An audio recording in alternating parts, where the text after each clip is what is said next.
আসসালামু আলাইকুম। একটি মেয়ে তার সন্তান এবং স্বামীকে প্রতিশ্রুতি দেয় যে তিনি তার মৃত্যুর 1 বছর পরে ফিরে আসবেন কোনো একটা বর্ষাকালে নিঝুম বৃষ্টির সময়। অলৌকিকভাবে সে ফিরে আসে, কিন্তু তার অতীত জীবনের কোনো স্মৃতি মনে থাকে না। ভালোবাসা স্থাপনের জন্য সংগ্রাম করতে থাকে। মেয়েটি ধীরে ধীরে তার সম্পর্ক পুনর্গঠিত করে এবং অপ্রত্যাশিত সুখ খুঁজে পায়। তবে মেয়েটির সুখের সময় খুবই সীমিত ছিল এবং শেষ পর্যন্ত সবাইকে হৃদয় বিদারক বিদায় জানিয়ে চলে যেতে হয়। বি উইথ ইউ 2018 সালের পরিচালিত একটি দক্ষিণ কোরিয়ান রোমান্টিক ফ্যান্টাসি চলচ্চিত্র।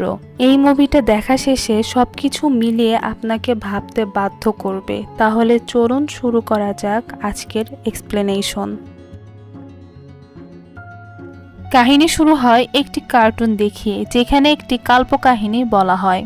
দেখানো হয় মৃত্যুর পর জান্নাত